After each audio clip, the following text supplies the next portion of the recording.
सर्वज्ञ श्री चक्रधर स्वामी की जय।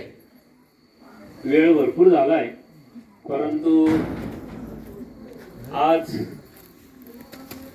गोळेगाव येथे ही भेटविधी, सत्संग, मीटिंग, चिंतन हे सर्व कार्यक्रमाचं जे आयोजन केलं आहे, त्या आयोजनाला खास करून नांदेड वरून आलेले नांदेड जिल्हा अध्यक्ष परमार्ग सेवक मान्य जनार्दनजी ठाकूर सर, त्याचप्रमाणे त्या मंडळाचे सचिव कोषाध्यक्ष परमार्ग सेवक रणजित दादा देशमुख आणि त्याच मंडळाचे संचालक कोषाध्यक्ष संभाजी दादा पाटील यांचं विशेष अभिनंदन करतो।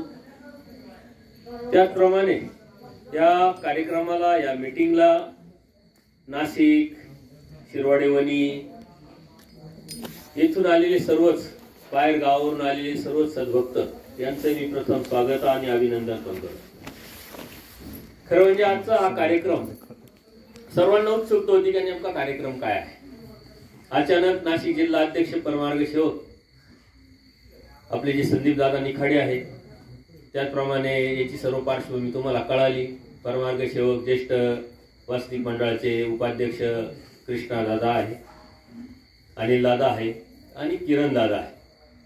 किरण दादाच्या मनामध्ये एक संकल्पना दरवेळेस असते, प्रत्येक वेळेस वेगवेगळ्या संकल्पना तो मांडत असतो आणि त्या संकल्पनेतून आतापर्यंत त्यांनी त्यांच्या अध्यक्षीय काळामध्ये अनेक कार्यक्रम राबवले।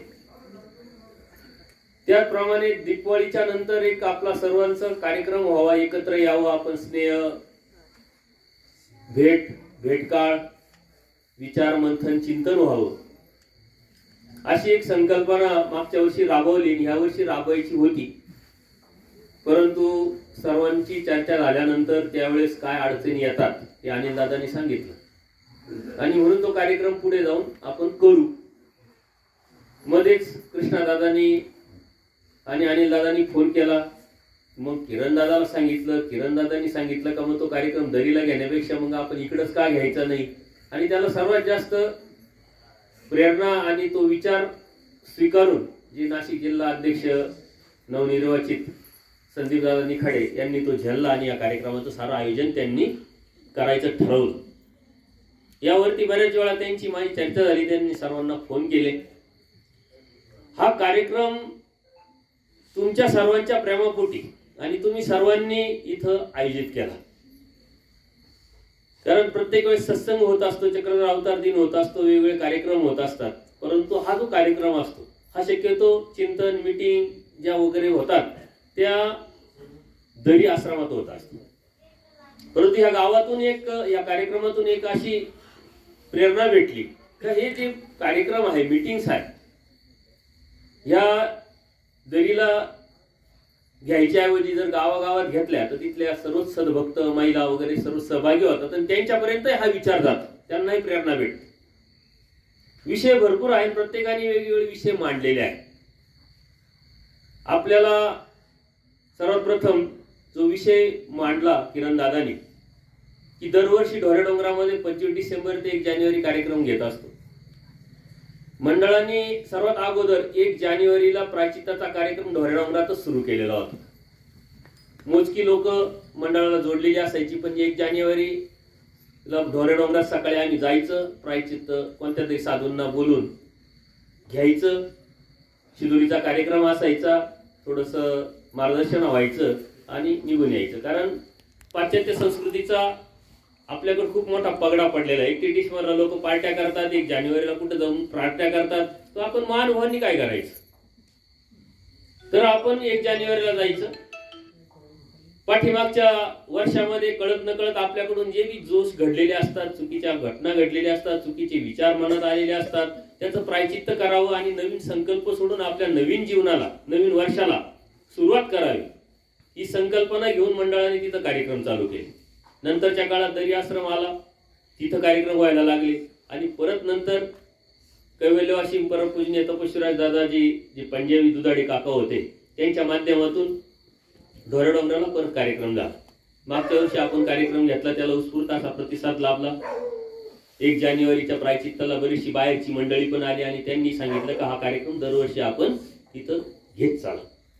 किरणदादांनी संकल्पना मांडली, कार्यक्रम आपले होतात आणि हे कार्यक्रम होत असताना बाहेरचे कार्यक्रम तुमचे म्हणजे माझे, तुमच्या सर्वांच्या प्रेरणेने, परमेश्वराच्या कृपाने, साधू संतांच्या शुभचिंतनाने अनेक ठिकाणी युट्यूबच्या माध्यमातून आपले विचार, परमेश्वराचे विचार जात असल्यामुळं लोकांनी ते स्वीकारले आणि मोठे मोठे कार्यक्रम बाहेर व्हायला लागले. ते तुम्ही युट्यूबच्या माध्यमातून पाहत असतात. तर तसाच कार्यक्रम नाशिक जिल्ह्यातही आपला व्हावा, सगळीकडे होतो तो आपल्याकडे का नको, अशी संकल्पना थोड्या मोठ्या प्रमाणात पोथीचा कार्यक्रम घ्यायची किरणदादांनी संकल्पना मांडली. तर त्या कार्यक्रमात कसं नियोजन करावं, कसं आयोजन करावं, त्यावरती एक मीटिंग, बैठक आयोजनाची परत पूर्ण होईल. पत्रिका छापावी की नाही, लोकांकडून योगदान घ्यावं की नाही, पोस्टर किती लावावेत, किती लोकांचं आयोजन करावं, त्याला ज्याप्रमाणे इतर ठिकाणी पोथ्या होतात त्याप्रमाणेच अगदी पोथीला नियोजन करावं की नाही आणि कसं करावं याविषयी त्यांनी विचार मांडले. की त्याची भावना आहे करायचं तर मोठ्या प्रमाणात चांगल्या पद्धतीनं सर्वांनी त्यात विचार नंतर मांडू शकतात आपण. परंतु आज तुम्हाला काय वाटतं, असा कार्यक्रम व्हावा की नाही डोंगरात? कोणाला वाटतं हात वर करा तुम्ही. जवळजवळ सर्वांनाच वाटतंय. परंतु वाटणं वेगळं आणि त्या कार्यक्रमात सहभागी घेणं वेगळं. तर कोणाला वाटतंय का आम्ही त्या कार्यक्रमात सहभागी होतो त्यांनी हात वर करा आणि इमानदारीत करा. ज्यांना करायचं त्यांनी, नाही तर हात वर सारे करणार, तिथं कोणी दिसणार नाही. तर हा विचार मांडण्याचं कारण काय आहे? बस बस बस बस शांत राहा. आता मी बोलतोय ते ऐका. हे मुलं का उठले? खाली बसा. तो ढोऱ्या डोंगरामध्ये जो कार्यक्रम घ्यायचा त्या कार्यक्रमात वासनिकांच्या माध्यमातून वासनिकांसाठी हा कार्यक्रम आपण घेत असतो आणि तिथं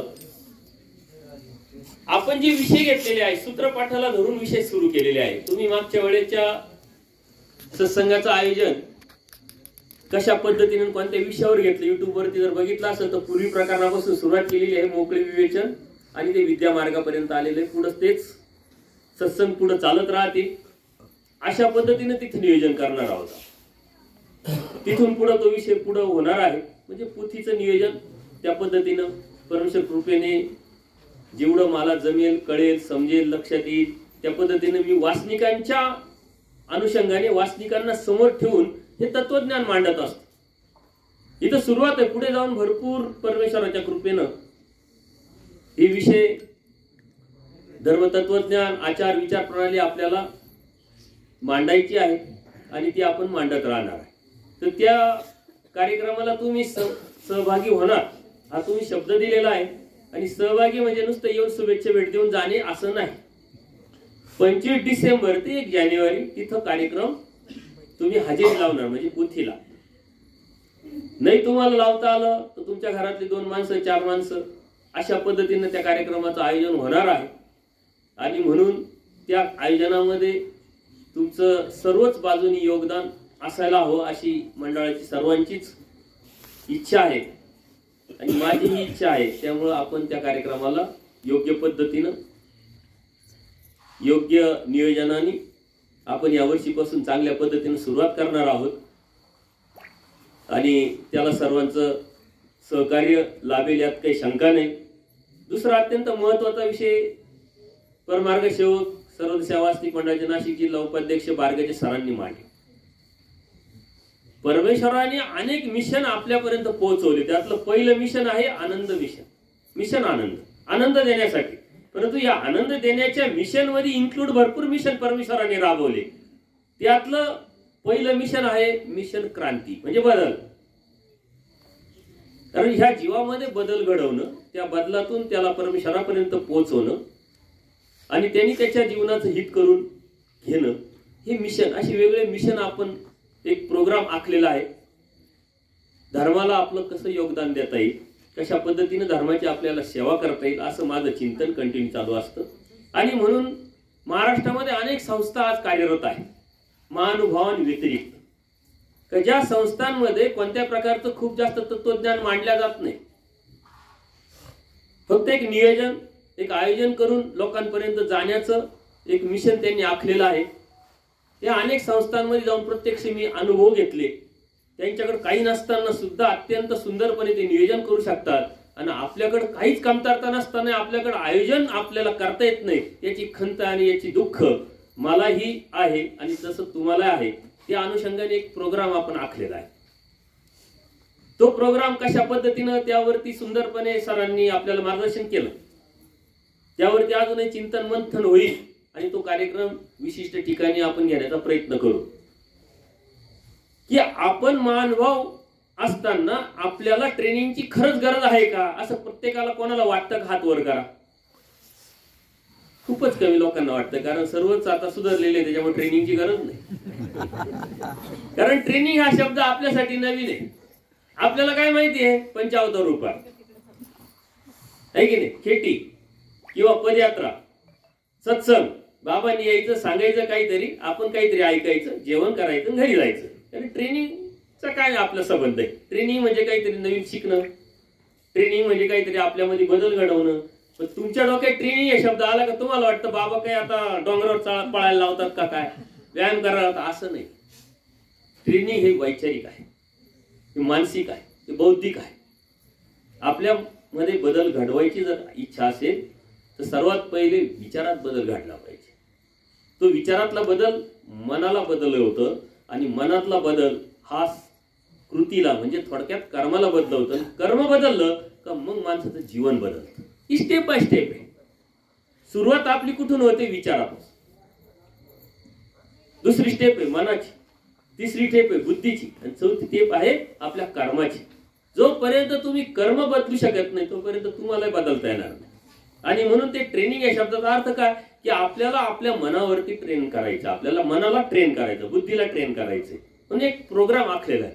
पहिला 5 दिवसाचा प्रोग्राम पूर्णपणे तुम्ही तिथे येऊन त्या पद्धतीनं प्रॅक्टिकल तत्वज्ञानाला आधार देऊन धर्म तत्वज्ञान काय आहे, धर्म विचार काय आहे, आचार काय आहे आणि परमेश्वराला आपल्याकडून काय अपेक्षित आहे ना आपल्यामध्ये काय बदल असला पाहिजे, अशा पद्धतीने ते ट्रेनिंग आपण ठेवलेलं आहे.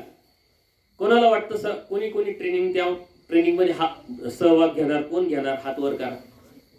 खूपच कमी लोक आहेत. म्हणजे लेडीज कडून तर काहीच रिस्पॉन्स नाही, 2-3च. काय भीती तुम्हाला ट्रेनिंगची? ट्रेनिंगची काय भीती आहे? त्यांना भीती दुसरी काय नाही, येऊन जाणार नाही ती घरची, अशी भीती.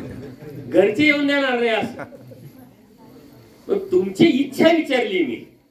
तुम्हाला वाटतं हात वर केलं बाबाने लगेच आता कॅच केले कॅमेरे, आता 100% आपल्याला उचलून देता का काय? तुमची इच्छा आहे का ट्रेनिंग घेण्याची हे मी विचारलंय.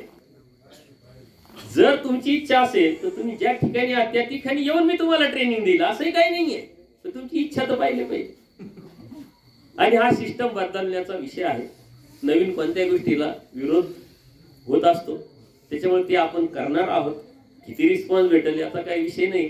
पण सर्वात मेन म्हणजे मंडळाला जे जोडलेले पदाधिकारी आहेत त्यांनाच मला ट्रेनिंगची खूप देण्याची गरज आहे. कारण सुरुवातीतून साऱ्या जगाला बदलायला आपण निघालो, साऱ्या समाजाला बदलायला आपण निघालो. पहिले आपण बदललो पाहिजे. आपल्यातला बदल लोकांना दिसला का लोक आपोआप बदलतात. आपल्यातला बदल आपल्याला लोकांपर्यंत दाखवायचा कृतीतून, आणि म्हणून ते आपण करणार आहोत. त्यानंतर ते स्टेप एकच स्टेप नाही, 5 दिवसाचं ट्रेनिंग, मग 10 दिवसाचं. जो पहिल्यांदा 5 दिवसाच्या ट्रेनिंग मध्ये आला, सहभागी झाला, त्याच्यात बदल घडला, त्याला पुढच्या ट्रेनिंगला प्रवेश देणार आहोत. त्याच्यानंतर पुढचं असे 3 स्टेप 4 स्टेप आपण देणार आहोत. आणि पहिला केला तर त्याला दुसऱ्याला संधी, दुसरा केला तर तिसऱ्याला संधी, मग पुढे नेऊन त्याला आपण अशा पद्धतीनं मानभाव म्हणून मानवणार आहोत. त्याच्या परमेश्वराच्या खावणीतला तो मान, परमेश्वरातल्या विचाराच्या आचाराच्या अनुषंगाने, तत्वसिद्धांताच्या अनुषंगाने का जो समाजाला बदलू शकतो, स्वतःला बदलून समाजाला बदलू शकतो, असा मानभाव घडवण्याचं स्वप्न आपण बघत आहोत. परमेश्वराच्या कृपेने ते करण्याचा आपण प्रयत्न करणार आहोत. म्हणून सर्वांनी त्यामध्ये सहभागी घेण्याचा प्रयत्न करावा. आपण नंतरच्या वेळेस त्याचं आयोजन करणार आहोत. तिसरा विषय सरांनी अत्यंत महत्वाचा मांडला. कारण नितीन दादांनी विषय काय मांडला की नाशिक जिल्ह्यावरती जसं नांदेड जिल्ह्यांनी मंडळांनी जिल्हा लेवलवरती तालुका वाईज चक्रधर अवतार दिन साजरे केले, त्या पद्धतीने आपणही करावं. त्यांनी तो विषय नितीनदादांनी मांडला आणि तो करायचा आहे. कुठं करायचा आहे? निफाड तालुक्यातच घ्यायचा आहे, कारण तो आता निफाड तालुक्याचा अध्यक्ष झाला, त्याच्यामुळे त्याला वाटलं. आणि त्याच्या अगोदर कृष्णदादांनी त्यांच्या संकल्पना मांडली होती.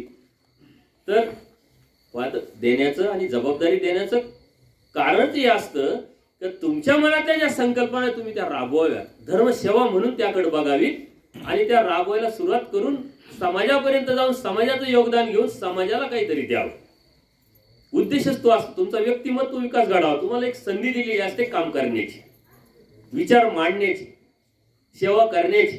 ती संधी कोण किती घेतो त्यावरती अवलंबून असतं. प्रत्येकानेच त्या घेतल्या पाहिजे. नितीनदादांनी तो विषय मांडला आणि ज्यांच्याकडे अनुभव आहे, ज्यांनी गेली 3 वर्षापासून चक्रधर अवतार दिन साजरा करतात, ते नांदेड जिल्हा अध्यक्ष किंवा त्यांचे सर्व सहकारी रणजित दादा आहे, संभाजी दादा आहे आणि अजूनही अनेक आहे. त्यांनी अत्यंत महत्वाचे विषय मांडले. कृष्णदादा म्हणतो, मी ते सर्व नोट केलेले आहे की कार्यक्रम घेत असताना कोणत्या अडचणी येतात, कोणते अनुभव येतात, कोणते प्रॉब्लेम्स येतात आणि त्या प्रॉब्लेमवरती कसं मात करून तो कार्यक्रम आपल्याला यशस्वी करायचा असतो. त्याच्या पाठीमागे आपला विचार कसला असला पाहिजे, आपला हेतू कसला असला पाहिजे, आपलं वागणं बोलणं कसं असलं पाहिजे. आणि त्यांनी खूप सुंदरपणे अति बारकावे देऊन सांगितलं की सर्वात पहिला विरोध कोणाचा होतो? साधू संतांचा. मग त्या विरोधाला न जुमानता आपण कसं सातत्यपूर्ण कार्यक्रम केला पाहिजे. लोकांपर्यंत गेल्यानंतर ही कार्यक्रम अगदी वेळेवर आला तरी काहीच भेटत नाही, परंतु आत्मविश्वासाने जर आपण उभं राहिलो तर देवाच्या सूत्राचं, देवाच्या वचनाची आपल्याला कशी प्रचिती येते. तू उभा ठाकलाशीची पुरेशी देते इथूनच निजेल, हे त्यांनी अनुभवातून सांगितलं. हे काय बगलेतलं काहीतरी भाषण द्यायचं म्हणून त्यांनी सांगितलं नाही. त्यांनी आलेले प्रॅक्टिकल अनुभव तुमच्या पुढे मांडलेले आहे का काय अडचणी येतात, पण कोणत्या प्रकारचा खचून न जाता तो कार्यक्रम कसा यशस्वी करायचा याचाच फक्त विचार करून देव कसा तो यशस्वी करतो हे महत्व. त्याच्यासाठी लागते नियत, साफ, शुद्ध विचार आणि सेवेचा भाव. अडचणी येतात भरपूर, त्यांनी अडचणी सांगितल्या. लोकांच्या अडचणी येतात, साधू संतांच्या अडचणी येतात, जागेच्या अडचणी येतात, पैशाच्या अडचणी येतात. कधी कधी आम्हाला सर्वांना एकत्र करावं लागतं. जरी पैशाची अडचण आली तर कोणी नाही दिलं तर त्यालाही सांभाळून घ्यावं लागतं. त्याच्याकडे जे जे स्किल आहे, ज्याच्याकडे जे जे काम करण्याची पद्धत आहे, त्याला कसं त्या त्या पद्धतीनं आपण सेवा म्हणून घेतली पाहिजे, करून घेतली पाहिजे. हे लीडरचं काम असतं. आणि महानुभावाचे लीडर तुम्हाला व्हायचे. तर महानुभावांमध्ये लीडरच नाही राहिले. त्यांनी सुरुवातच परंपरेपासून केली का? देवानी सर्वात पहिले आचार्य एक नेमले, त्या आचार्यांनी दुसरा, तिसऱ्यांनी चौथा आणि 4 आचार्यांच्या नंतर खंडित झालं ही परंपरा. याचा अर्थ काय? लीडरशिप खंडित झाली. आणि ज्यांच्याकडे नंतर स्वयंघोषित लीडरशिप गेली तर त्या लीडरशिप कमकुवत ठरल्या. कारण का? तर आजचं ते चित्र आपल्याला दिसतंय. लीडर होणं म्हणजे काय बॉसगिरी नाही. लीडर होणं म्हणजे समाजाला बदलण्याच्या उद्देशाने परमेश्वराचं मिशन कार्यकर्ता म्हणून राबवणं. आपण सेवेकरी आहोत, दास होणं पुरे नाही, आपण दास आहोत. ही भावना ठेवून समाजापर्यंत आपल्याला जायचं आहे. आणि अत्यंत सुंदरपणे त्यांनी विचार मांडले का काय काय अडचणी येतात. पैशाच्या अडचणी, माणसांच्या अडचणी, विचाराच्या अडचणी, बऱ्याच गोष्टीच्या अडचणी येतात. आणि त्यांना ते एक स्किल आहे राजकीय, व्यवहारिक बुद्धी, धर्मी उपयोगाचा. 50 वर्ष राजकारणात काम करत असल्यामुळं त्यांच्यामध्ये ते स्किल आहे. त्यांनी बरोबर योग्य पद्धतीनं वापरलं, लावलं. त्यांना खंबीरपणे रणजित दादा आहे, संभाजी दादा यांनी खंबीरपणे साथ दिली. त्यांच्याकडे जे स्किल आहे त्यांनी वापरलं. त्यांनी रणजितकडून काय काम करून घ्यायचं, संभाजी दादाकडून काय काम करून घ्यायचं हे वापरलं. अनेक गाळांकडून हे तर काहीच नाही. त्यांनी आणि रणजितनी नुसतं नांदेड जिल्ह्यातल्या लोकांकडूनच स्किल वापरलं नाही, तर नाशिक जिल्ह्यातला माणूस सुद्धा नेऊन तिथं स्किल वापरलं. हे त्यांचं विशेष वैशिष्ट्य. या वर्षी त्यांना अडचण आली की गाडी तर आहे पण चालवायला कोणी नाही, काय करावं.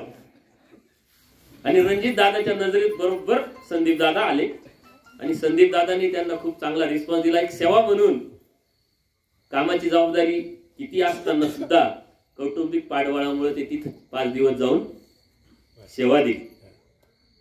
हे खरं धर्म आहे. आपण नुसतं म्हणतो तुम्ही अच्युत गोत्रे परमप्रीती करा, ही परमप्रीती आहे. ज्या ज्या अडचणीला आपण उभं राहतो त्या त्या अडचणीला आपलं नाव इतरांना सुचावं हा धर्म आहे. त्यांना याचंच नाव सुचलं तर त्यांना गॅरंटी का आपण फोन केल्यानंतर नाही म्हणूच शकत नाही. ही भावना, हे आपलेपण आहे आणि हा धर्म आहे. त्यांना कमीपणा वाटला का, अरे मी एवढा मोठा शेतकरी, एवढा मोठा माणूस आणि महाराष्ट्र लेवलवरती काम करणार आणि तुम्ही मला ड्रायव्हिंग करायला सुद्धा बोलवताय, असं कुठेही कमीपणा नाही वाटलं. हा धर्म आहे, हा वासनिक आहे, हे प्रेम आहे, हे आपलेपण आहे, हक्क आहे, अधिकार आहे. आणि तो आपण पुऱ्या महाराष्ट्रात एकामेकाला जोडल्यानंतर राबू शकतो. अधिकाराने सांगणं, अधिकाराने बोलवणं, अधिकाराने जिथं जिथं कमतरता आहे तिथं त्या सेवेला उभं राहणं आणि परमेश्वराच्या या कार्यामध्ये हातभार लावणं, ते अत्यंत महत्वाचं आहे. त्यांनी त्या अडचणी सांगितल्या. आता तुम्हाला उद्या चक्रधर अवतार दिन साजरा करायचा आहे, तर काय काय अडचणी येऊ शकतात या अगोदर सांगितलेलं आहे. परंतु आता मंडळ काय आजकालचं राहिलं नाही. मंडळाला गेली 25 वर्ष झालेली आहे. त्यांनी थोडंसं आता बाळसपा काढला आहे. तुम्ही थोडेसे आता धीड झालेले आहे. आणि नुसतं मंडळच नाही, मंडळाला जर न जोडलेले लोक सुद्धा आता धीड झालेले आहे. या असे अनुभव मला दररोज येतात. युट्यूबच्या माध्यमातून जे आपण परमेश्वराचे तत्व आहे ते मांडत असतो, त्यातून लोकांना बळ भेटतं आणि लोकांच्या आता तुमच्याकडून अपेक्षा पण वाढलेल्या आहे, जबाबदाऱ्या तुमच्या पण वाढलेल्या आहे. त्यामुळं काय काय खबरदारी घ्यावी आणि आपण काय काय करावं हे आपल्याला पुढे जाऊन सुंदरपणे सरांनी मांडलं. त्यानंतर शीतलताईने विचार मांडला की खरं म्हणजे सर्वोदय सेवा वासनिक मंडळाची पहिली शाखा ही शिरवाडी वणीला झाली, म्हणजे निफाड तालुक्यातच. आणि सर्वोदय सेवा वासनिक मंडळाची महिला शाखा ही गोळेगावला झाली, म्हणजे निफाड तालुक्यातच. तसं पाहायला गेलं तर निफाड तालुका तुम्हाला माहित नाही, पण आशिया खंडात सर्वात श्रीमंत तालुका म्हणजे निफाड तालुका. ते सांगता इकॉनॉमिक, परंतु मी आता त्याच्यावर शिक्कामोर्तब करतो की धर्माच्या अनुषंगाने वैचारिक श्रीमंती जी आहे ती निफाडला तुम्हाला देवाने दिलेली आहे. कारण जे चांगलं आहे ते लगेच स्वीकारायची ताकद ज्याच्यामध्ये असते ना, त्याच्यामध्ये आपोआपच अगोदरची श्रीमंती असते. जे चांगलं आहे ते स्वीकार आणि लगेच त्यामध्ये सहभागी व्हा. नाही तर काही लोक तर नुसतेच विचार करताय, कानुसा घेऊ, पाहू, खरंच आहे का, खोटंच आहे का, याला विचार त्याला विचार, आणि नंतर मग थोडंसं आता गर्दी झाली मग काय हरकत नाही त्याच्यामध्ये घुसायला. असे माणसं आपल्याला दररोज भेटत असतात. परंतु शीतलताईंनी विचार मांडले की त्यांनी अपेक्षा पण केली की इथं महिला शाखा आहे, परंतु मग तुमच्या महिला शाखा कुठे गेल्या तुमच्या गावातल्या? त्यांनी अप्रत्यक्षरित्या तुम्हाला टोकले. शिरवाडी वणी असतील, नाशिकवाले असतील, नांदेडवाले असतील, का तुम्ही नुसतं आमच्याकडे येऊन आमचेच वाह करता, परंतु आमचंही काहीतरी प्रेरणा घ्या, तुमच्या इकडे मी महिला शाखा खोला आणि आम्हालाही संधी द्या एकत्र येण्याची, विचार मांडण्याची, चिंतन करण्याची आणि सेवा करण्याची. तर हा जो विचार आहे एकामेकाला बळ देणारा आहे, प्रेरणा देणारा आहे. आणि हे आपण याच्यासाठीच घडून आणत असतो की एकामेकाला आपले विचार जमले पाहिजे, जोडले पाहिजे आणि समजले पाहिजे, कळाले पाहिजे. त्याच्या पाठीमागच्या भावना आपल्याला, हेतू आपल्याला लक्षात आला पाहिजे. मग त्यांनी तो विचार सुंदरपैकी मांडला. आणि अत्यंत महत्वाचा नंतर अनिल दादांनी विचार मांडलेला आहे की तुमच्याकडे आज सत्संग होतोच, दर अमावस्याला पौर्णिमेला इथं सत्संग व्हायचा, नंतर आता तुम्ही घराघरात न्याला येतो, खूप चांगलं आहे. आता या सत्संगामध्ये किती वाढ करायची हे तुम्ही ठरवायचे, त्याची संकल्पना नेमकी काय हे मी तुम्हाला सांगणार आहे. नंतर तुम्ही तुमच्यामध्ये विचार करून जे चाललंय ते कंटिन्यू करायचं का अजून यामध्ये पुढं वाढ करायची, कशा पद्धतीने करायची तुम्ही ठरवायचे. मी ज्यावेळेस छत्रपती संभाजीनगरला कार्यक्रमाला गेलो, श्रीकृष्ण मंदिर ट्रस्ट आहे तिथं, युट्यूबच्या माध्यमातून ते लोक जोडले गेले, सद्भक्त जोडले गेले. तिथं कार्यक्रम घेतल्यानंतर मी जिथं जातो तिथं तुमचं काय, कसं, कातपर्यंत कसं कार्य करत आले हे आपण विचारलं. आणि त्यांनी सुंदरपैकी लोक जोडले. पण लोक जोडण्याचं माध्यम काय, सत्संग आणि पंक्ती. लोकांना क्रिया करण्याची इच्छा असते. मग त्यांनी काय केलं की 12 पौर्णिमा, 5 अवतार हे निवडले. लोक किती आहे, सर्व मीटिंग घेतली आणि चिठ्ठ्या बनवल्या. मग पहिली पौर्णिमा कोण घेतं, चिठ्ठी उचला. दुसरी पौर्णिमा कोण घेतं, ती चिठ्ठी उचला. अशा सर्वांच्या 12 पौर्णिमेच्या चिठ्ठ्या उचलल्या. आता इथं सुद्धा तुम्ही तो प्रयोग राबवू शकता. किंवा इथं चिठ्ठ्या टाकायची गरज नाही, मोजके लोक आहे तर मी ह्या पौर्णिमेला घेतो, पुढच्या पौर्णिमेला मी घेतो, त्याच्या पौर्णिमेला मी घेतो. आता ज्याने तो कार्यक्रम उचलला पूर्ण जबाबदारी त्याची. आमंत्रण देणं, सर्वांना फोन करणं, नुसते उपदेशित नाही, गावातलेच नाही, ते नातेवाईकांना बोलू शकतो, कोणाला बोलू शकतो. त्यांनी जर ठरवलं 500 लोकांचं करायचं, 500 1000 करायचं, 1000 तुमच्या मनाने, पूर्ण स्वातंत्र्य त्याच. कोणत्या साधूला बोलवायचं ही बी जबाबदारी स्वातंत्र्य त्याची. कोणत्या साधूला बोलव, तुमच्या स्वतःला गुरुला बोलवा, कोणाला बोलवा. जेवणाचं ठेवायचं का नाही ठेवायचं, काय करायचं हे सर्व त्याची जबाबदारी. सहकार्य मात्र साऱ्या गावांनी करायचं, सहकार्य सर्व मंडळांनी करायचं. एक पौर्णिमा, मग पुढची पौर्णिमा, त्याची पौर्णिमा, असे 12 पौर्णिमेचे 12 कार्यक्रम ते राबवतात.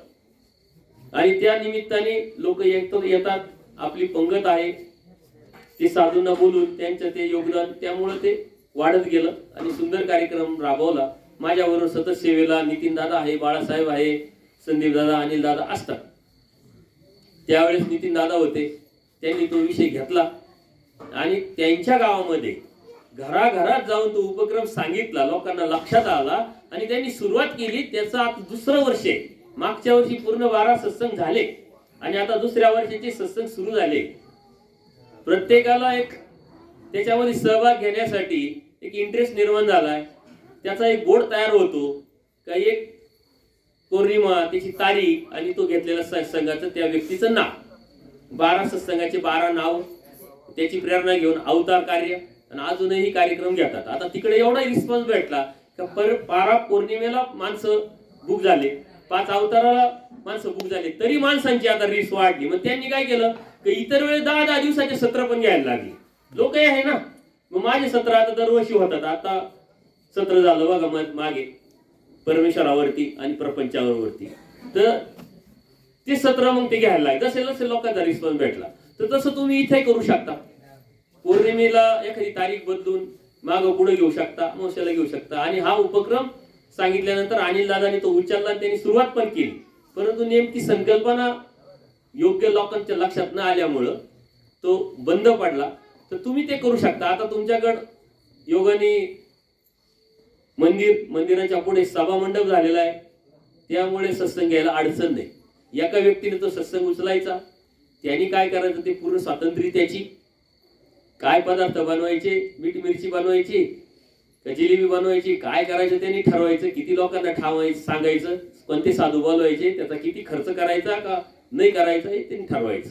असे कार्यक्रम तुम्ही राहावे. यातून काय होतं की दर महिन्याला आपण एकत्र येतो, वेगवेगळे साधू संत येतात, विचार मांडले जातात आणि आपली जी चळवळ आहे, धर्म चळवळ, नवीन पिढीसाठी जी आपण राबवतोय, मुलं मुली छोट्या, त्यांच्यावर संस्कार होऊन धर्म परिपक्वता निर्माण होत असते आणि आपला एकोप वाढत असतो. असे कार्यक्रम आपण राबवायचे असतात. हे आता तुम्ही नंतर करू शकता, कसं करायचं, काय करायचं. तर गोळेगाववासींना मी विचारू इच्छितो की असा कार्यक्रम राबवण्याची तुमची इच्छा आहे का, हात वर करा. आणि विशेष म्हणजे या कार्यक्रमात बायांना स्वयंपाक राहणार नाही, ते आता हात वर करतील. ते कार्यक्रम तुम्ही घ्या, स्वयंपाकाला आम्हाला लावा, तसं नाहीये. आचारी लावा, थोडासा धर्मासाठी खर्च करा. हे करत असताना तुम्हाला ही सर्वात मोठी क्रिया आहे, प्रेमाचा उपाय आहे. बाकीचं काही उद्योग करायचीच गरज नाही. तुमच्या गावामध्ये तुमच्या मंदिरात कार्यक्रम राबवायचे, तर नंतर तुमच्यामध्येच मीटिंग घेऊन या कार्यक्रमाचं आयोजन तुम्ही करू शकता आणि त्याचं नियोजन तुम्ही एक वेळ नुसती फक्त महिला मंडळांनीच घ्यायचे. एक सरळ सेवासनिक मंडळ जे आहे गोळेगावची, या 2 पौर्णिमा तर संपल्या. नंतर मग वैयक्तिक तुम्ही घेऊ शकता. वैयक्तिक न घेता तुम्ही 2-2, 3-3 जणांना मिळून सुद्धा घेऊ शकता की चला आपण काय करू, कृष्ण काय म्हणेल, माझे जोडीदार कोण आहे 2, आपण तिघांनी मिळून हा कार्यक्रम घेऊ. दोघांनी मिळून घेऊ शकतो, 4 मिळून घेऊ शकतो. बरं 12 पौर्णिमेतले 6 पौर्णिमा झाले तर 6 पौर्णिमा, असं काही नाही की बाबा 12 झाल्यावर सुरुवात करू. पुढच्या पौर्णिमेला जर नाव आलं तर त्यांनी लगेच त्या कार्यक्रमाला सुरुवात करायची, त्यानंतर पुढच्या पौर्णिमेचं नाव डिक्लेअर करायचं. नितीन दादा असंच करतात ना, या पौर्णिमेला पुढच्या पौर्णिमेचं नाव डिक्लेअर, त्यांनी लगेच येऊन दंडोत घालायचा, नियोजनाला सुरुवात करायची. अशा पद्धतीने सुद्धा करू शकता. आता पौर्णिमा किती तारखेचा आहे का, कोणती तारीख पौर्णिमेची? दत्त जयंती. तर दत्त जयंतीचा तिकडे कार्यक्रम असतो 4 तारखेला. आता आपण तर तिकडे बाहेर आहे, तुम्ही 5 किंवा 6 तारखेला दत्त जयंतीच्या निमित्ताने कार्यक्रम घेऊ शकता. आणि कोणाची घ्यायची इच्छा असेल तर हात वर करा, गोळेगाव वासियांची. आहे का कोणाची इच्छा? आमच्याकडे ऑलरेडी कार्यक्रम असतात. दत्त दत्त जयंतीचा कार्यक्रम सार्वजनिक असतोच. बरं ठीक आहे, म्हणजे दत्त जयंतीचा कार्यक्रम होऊ द्या. जानेवारी पासून सुरुवात करा. म्हणजे जानेवारीची पहिली पौर्णिमा कोण घेतं? मी घेतो. कृष्ण हात वर करा, सर्वांनी टाळ्या वाजवा. म्हणजे 1 जानेवारीची पौर्णिमेचा कार्यक्रमाला सुरुवात झाली, कृष्णदादांनी केली. आता फेब्रुवारीचा कोण घेईल? संदीप दादा फेब्रुवारीसाठी घेतात, टाळे वाजवा. म्हणजे 2 पौर्णिमा तर झाल्या, म्हणजे 2 सत्संग झाले. आणि याला आठ आहे का प्रत्येक सत्संगाला मला बोलवायचं नाही. कृष्णाने कृष्णाच्या चॉईसचे साधू बोलवायचे, यांनी यांच्या चॉईसचे साधू बोलवायचे. साधू बोलवताना साधूच बोलायचे का? वासनिक असतं असंही काही नाहीये, सरांना सुद्धा तुम्ही बोलू शकता. सुंदर ऐका ऐका ऐका ऐका, आपल्यामध्ये खूप सुंदर सांगणारे बोलणारी मंडळी आहे. आता किरण दादा, बारगेचे सर, ठाकूर सर सुंदर बोलतात आणि बाकीचे सर्व प्रॅक्टिस करतात. अनिल दादा बोलताय, नितीन दादा प्रॅक्टिस करताय, बोलू शकता. राठोड साहेब आहे, खांदे साहेब सुंदर बोलताय, 1-1 तास तर सत्संग घेता तुम्हाला. आणि विशेष म्हणजे वासनिकांना बोलवलं एक फायदा आहे का तुम्हाला खर्च पाडणार नाही. साधूंना बोलत जायचा यायचा खर्च वरून मानधन, आणि परत थोडंफार 19-20 झालं तरी ती नाराजी आहे. वासनिक मंडळ आहे तर वासनिकांना तुम्ही स्टेज द्या. आम्ही काय केलं, आम्ही वासनिकांना स्टेज देतोय ना. तुम्हाला बोलायला लावतोय, बोला बोला बोला सांगतोय, तर तुम्ही वासनिकांना बोलू शकता, स्त्रियांना बोलायला लावू शकता. तसं 2 पौर्णिमा तर झाल्या, जानेवारी फेब्रुवारीची. मार्चची कोण घेतय? कान शुल्क बरेच कमी लोक आहे गोळेगाव मध्ये. घर किती आहे? 25 घर आहे. आणि पौर्णिमा 12चे. आणि तिसऱ्या का बरं कोणी घेत नाही? सरपंच कुठे गेले?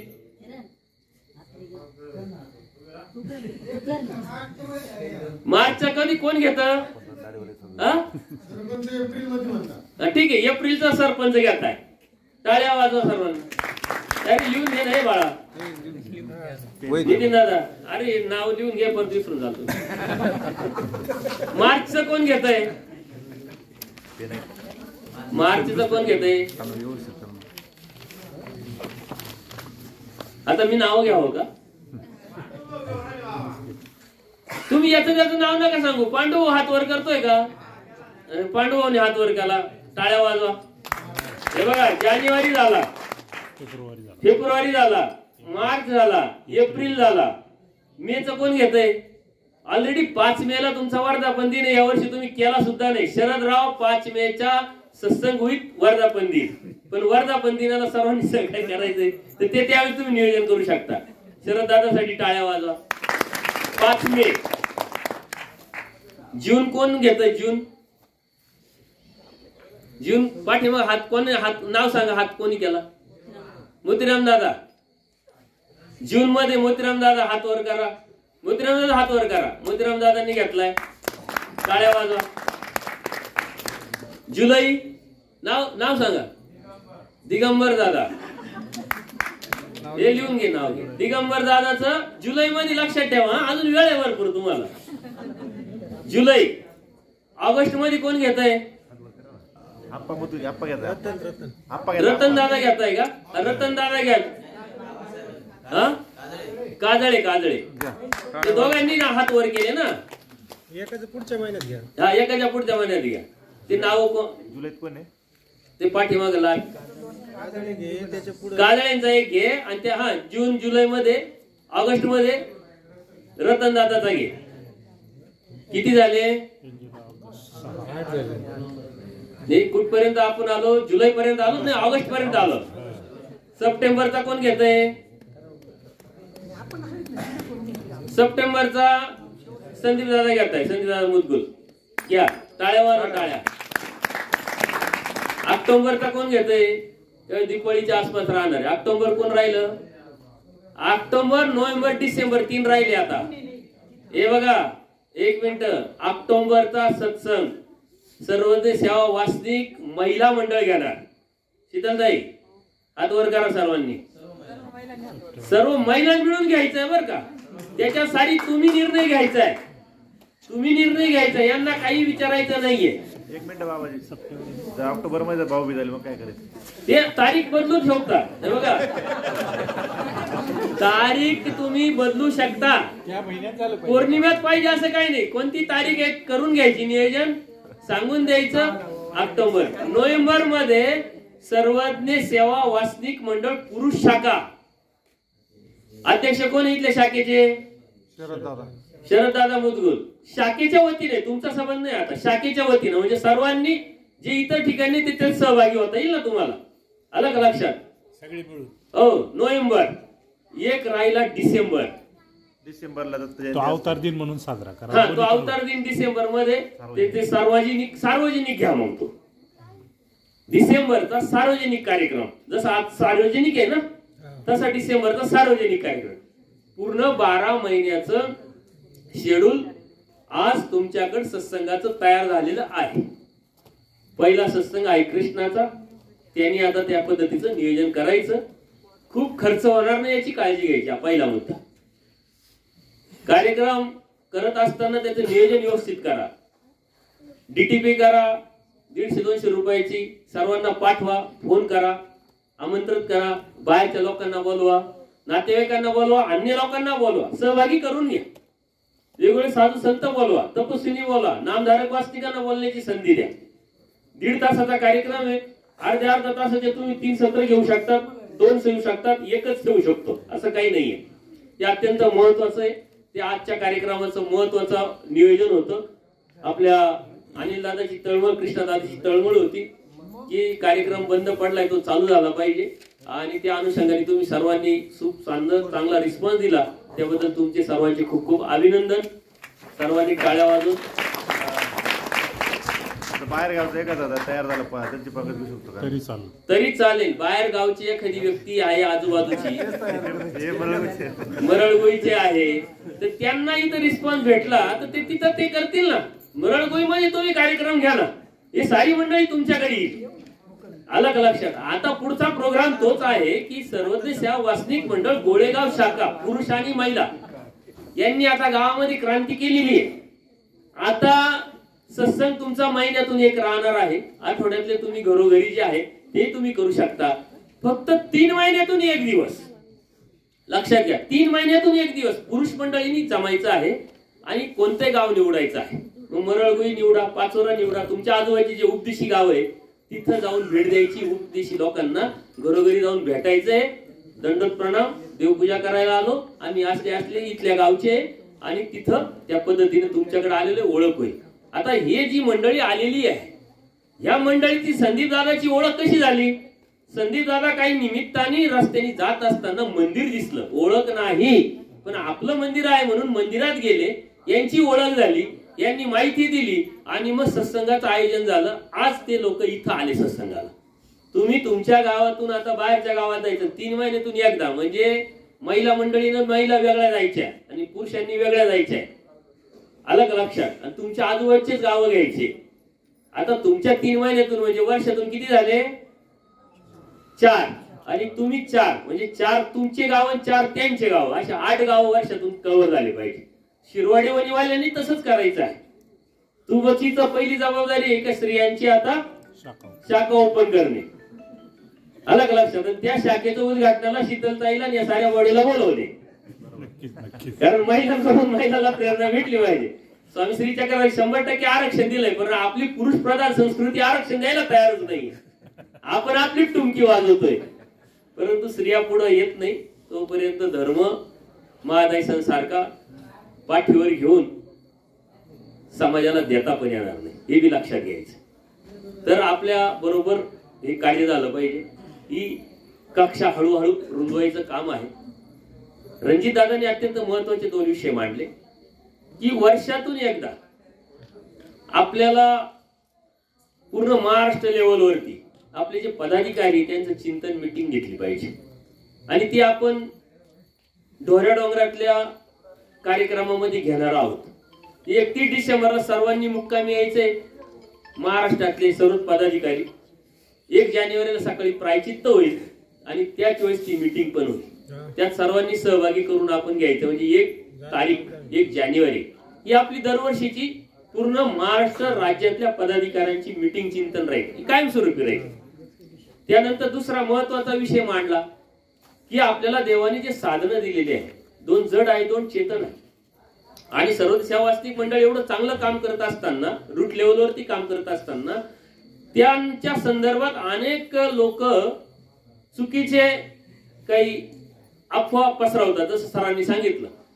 तर त्या पसरवण्याचं कारण काय आहे की विनाकारण आपण साधूंना विरोध करतोय किंवा यांच्यामध्ये काहीतरी मतभेद आहे असं दिसतंय. तर ते न दिसण्यासाठी अखिल भारतीय मानव परिषदेचे अध्यक्ष परमपूज्य बाबाजी त्यांचा सत्कार सर्व सेवास्तिक मंडळाच्या वतीनं आयोजित करायचा आहे. त्या निमित्ताने काय होईल, एक समाजाला एक वेगळा मेसेज जाईल आणि त्यावेळेस स्टेजवरती साधू संत असताना आपली भूमिका आपल्याला त्यांच्या समोर मांडता येईल.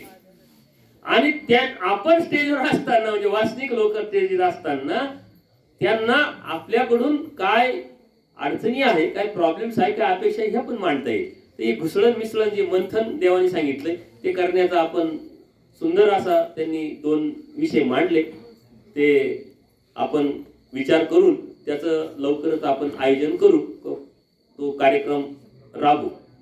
हे असे सारे विषयाचं आज नियोजन होतं. अजून कोणते विषय मांडले? ते आपली नागपूरच्या मंडळी वगैरे त्यांना पण बोलायचं. हा, ते नागपूरची मंडळी वगैरे मग त्या सर्वच आले. 1 जानेवारीला बोलवतो. 1 जानेवारीला सर्वच आले ते, आणि त्याच वेळेस ते कार्यक्रम राबवणार आहोत. असे वेगळे विषय आपण बरेचसे घेऊन हा कार्यक्रम आज आयोजित केला. सर्वात मेन म्हणजे आपण ह्याच मंडळाच्या माध्यमातून युवा मंडळ, ज्येष्ठ मंडळ हे वेगळे करण्याचं कारण काय आहे की प्रत्येकाला कार्यक्रम करताना, सेवा करताना एक वाव भेटावी आणि त्याच्या संकल्पना त्याला राबवता याव्या, या उद्देशाने आपण हे कार्यक्रम आज घेतलं.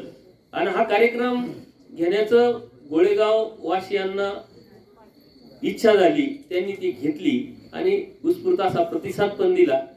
आता ह्या कार्यक्रमाला पुन्हा जिल्हा जे आहे ते पदाधिकारी येणार होते. छत्रपती संभाजीनगरचे जिल्हा जी मंडळाचे पदाधिकारी होते ते पण येणार होते, पण काही कारण असतं त्यांना येता आलं नाही. परंतु पुढे जाऊन असले कार्यक्रम आपण घेणार आहोत आणि त्यातूनच पुढं हे कार्यक्रम राबवणार आहोत. तर जे महत्वाचे विषय आपण बरेचसे हाताळले, ते जे विषय आहे ते प्रत्येकाने लक्षात घ्यावं. कार्यक्रम करण्याचा उद्देश काय असतो, हेतू काय असतो, भाव काय असतो आणि त्याच्यात आपलं योगदान काय देता येईल. बघा, पैशातून योगदान कोणी दे, वेळेचं योगदान कोणाला देता येत नाही. ते वेळेचं आणि सेवेचं योगदान जो देईल ना तो प्रेमाचा अधिकारी आहे, प्रेमाचा उपाय करणारा आहे. कारण पैसा देणं म्हणजे कोणत्या प्रकारचा कष्ट लागत नाही. आपण कमवलेले असतात त्यातून थोडेफार धर्माला लागावेत म्हणून दिले जातात. परंतु वेळ जेव्हा देतो तेव्हा कष्ट, सेवा करतो तेव्हा कष्ट, आणि या कष्टातून कर्माचा नाश होत असतो. तत्वज्ञान मी मांडत असतो लोकांपर्यंत, वेगवेगळ्या विचारातून ते मांडत असतो. आता ह्या वेळेस नवरात्रामध्ये मी एक विषय घेऊन तिथं सत्र राबवले. ते सगळं कोणी ऐकले युट्यूबवरचे हात वर करा, इमानदारीत अगदी. फक्त बारगजे सर एकटेच पूर्ण ऐकले. बाळासाहेब सरांनी पूर्ण ऐकले, किरण दादांनी ऐकले नाही आणि बाकीच्यांना वेळच नाही, ते वेळून उपयोगच नाही. सर कोणता विषय होता तिथं? परमेश्वरांनी सांगितलेले मुक्तीचे दरवाजे सांगितले. आणि ते मुक्तीचे दरवाजे आता विशिष्ट काही शास्त्रामध्ये तुम्हाला सापडून भेटणार नाही. ते परमेश्वर कृपेने चिंतन करून ते शोधून ते आपण मांडले. खूप साधू संतांनी फोन केले, वाचनिकांनी फोन केले, खूप आवडले तो विषय. त्यावरती माझं आता लिखाण पण चालू आहे. कारण पुस्तक मध्ये सविस्तर लिहिता येतं, वेगवेगळे उदाहरणं प्रमाणे देता येतं, सविस्तर मांडता येतं. तर तुम्ही सर्वात मेन म्हणजे तुम्हाला ग्रहपाठ देतो मी आज. हा ग्रहपाठ काय आहे? इथं तुम्ही शाळेत आले, आता शाळेत ऐकलं, परंतु घरी जाऊन काय करणार आहात?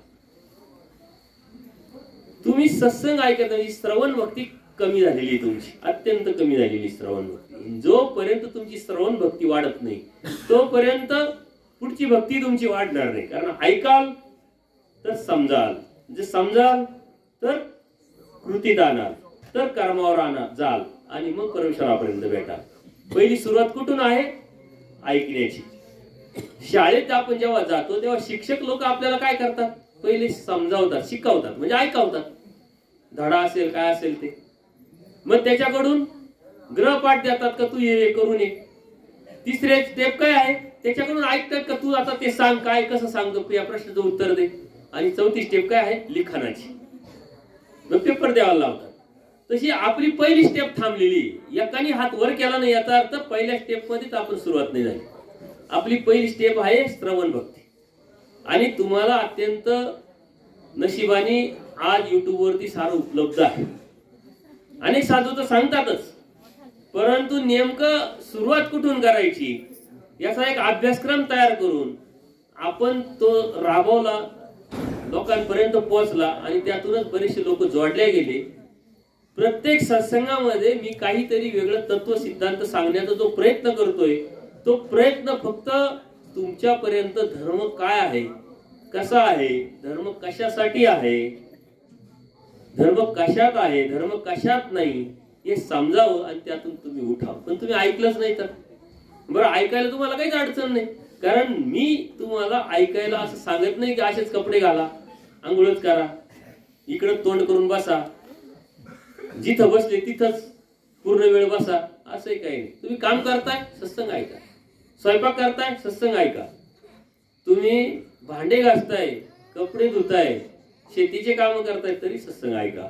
पण ऐकण्याचं कारण काय? पहिले समजलं तर पाहिजे तुम्हाला. पहिले समजू दे. ऐकाल तर समजेल आणि समजल्यानंतर त्याचं पावित्र्य, समजल्यानंतर त्याचं आपोआपच तुम्ही राखायला सुरुवात करा.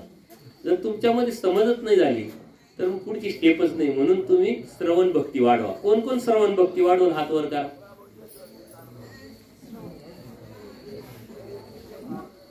बाय विचार करून, ऐकायला सुद्धा विचार करून हात वर करायचा का नाही करायचा विचार करताय. नुसते इथं कपट मुक्त हात वर करा. म्हणजे काय हातच वर करायचा आहे ना, काय फरक पडतो असं नाही. आपण हात वर करतोय म्हणजे अप्रत्यक्षरित्या परमेश्वराला सांगतोय का आम्ही इथून पुढे आजपासून आठवड्यातून एकदा, आठवड्यातून दोनदा, आठवड्यातून चारदा, नाही तर दररोज जे बी आहे ते. श्रवण भक्ती तुमची खूप कमी होते. तुम्ही ती ऐकायला सुरुवात करा. आजच्या सत्संगाचा हाच परिपाठ आणि हाच होमवर्क आहे आणि हेच अत्यंत महत्वाचं आहे. दुसरा अत्यंत महत्वाचा मुद्दा मी तुम्हाला सांगतो, तुम्ही तो शोधा, पुढच्या वेळेस सांगा. आपण कोणत्या अवस्थेत आहोत? देवाकडे काही लोक यायचे, महाजन लोक, आणि ते म्हणायचे देवा आम्हाला काहीतरी सांगा. तेव्हा ते तुम्हाला कोणाचं सांगू? काय सांगू? गर्भराटीचं सांगू, दैवराटीचं सांगू, तुम्ही ज्या अवस्थेत आहे ते सांगू, संसारातलं सांगू, संन्यास धर्म सांगू, काय सांगू? काय मग काही ना तर काहीच कळत नाही, निघून जायचे. परंतु पूजनीय माईम भट अत्यंत हुशार ज्ञानी होते. त्यांना जेव्हा बोध झाला, परंतु संन्यास आश्रमामध्ये त्यांनी प्रवेश केलेला नव्हता. त्यांना बोध झाल्यानंतर ते कर्मराठीत होते, म्हणजे प्रपंचात होते. आणि देवाला ते काय विचारत होते की देवा तुमची भक्ती करत असताना दोन ठिकाणी केल्या जाते, कर्मराठीत आणि दैवराठीत. म्हणजे एक ग्रस्त आश्रमात आणि एक संन्यास आश्रमात. तुम्ही आता ग्रस्त आश्रमात आहे, तर ग्रस्त आश्रमात असताना मी भक्ती कशी करावी, कोणती करावी, कशा पद्धतीने करावी हे तुम्ही सांगा. देवाने अत्यंत सुंदरपणे ती भक्ती पूजनीय माईम भटाच्या निमित्ताने आपल्याला सांगितली. ती आहे वास्तिकांची आस्ती बरी. तिची 5 सूत्रे अत्यंत महत्वाची. ती लीळा वाचा, शोधा, आणि कोण सर्वात अगोदर फोन करतय मला आणि ते 5 सूत्र सांगते, त्याला पुढच्या कार्यक्रमात विशिष्ट असं मस्तपैकी बक्षीस मी देणार आहे.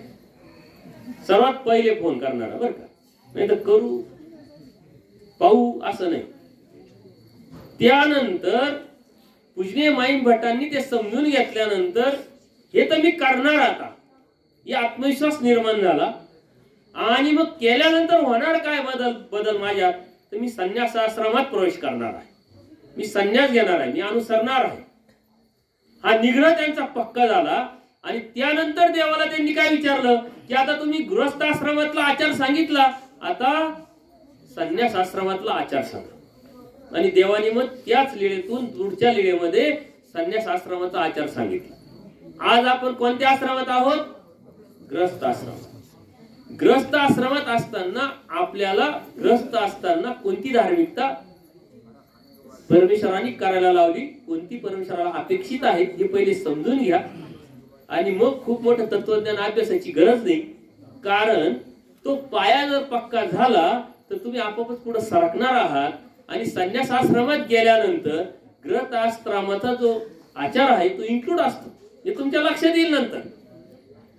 जसं दुसरीत मुलगा गेल्यानंतर त्यांनी पहिलीचा अभ्यास केलेला आहे हे गृहीत धरूनच दुसरीचा अभ्यास त्याला दिला जातो, तसं तुम्ही संन्यासाश्रमात गेल्यानंतर किंवा मी आता संन्यासाश्रमात आलोय तर मी तिथं पास झालोय म्हणून तिथं आलोय, पण मी इथं आल्यानंतर तेही करीत नसेल तर मी फक्तच कपडे घातले.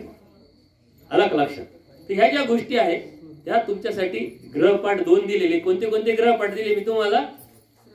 श्रवण भक्ती आणि ग्रहस्थाश्रमातला आचार अर्थात असतेपरी देवानी पूजनी माई भटाला निमित्त करून कोणती सांगितली ते 5 सूत्र आहे.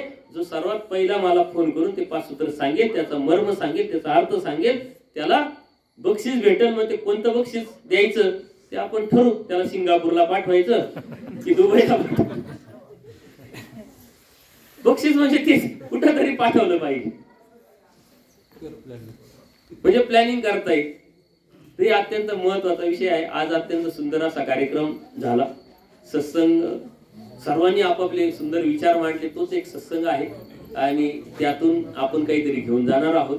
तुम्ही याला सर्वांनी सहभागी होऊन रिस्पॉन्स दिला आणि अत्यंत महत्वाचा का ज्या कार्यक्रमाला ज्या उद्देशाने गोळेगाववासी यांनी कार्यक्रम घेतला त्याचे 12 सत्संगाचं नियोजन झालं, त्याला सुरुवात होईल. हे अत्यंत महत्वाचं. आणि बाकीचे पुढचे कार्यक्रम होत राहील. त्याचे आता नाशिक जिल्हा अध्यक्ष आहे, सचिव आहे, उपाध्यक्ष आहे, निफाडचे आहे, त्या पदाधिकाऱ्यांनी जे जे विषय मांडले तुम्हीच त्याच विषयाची जबाबदारी ती तुमच्याकडेच आहे. तुम्ही जे मांडले ना, आता संदीप दादांनी सारेच विषय मांडले, साऱ्या जबाबदाऱ्या त्यांच्याकडे हे कार्यक्रम राबवून घेण्याचे. किरण दादांनी तो विषय मांडला, त्यांनी तो राबवायचा आहे. सरांनी जो विषय मांडलाय तो त्यांनी राबवण्यासाठी नियोजन करायचं.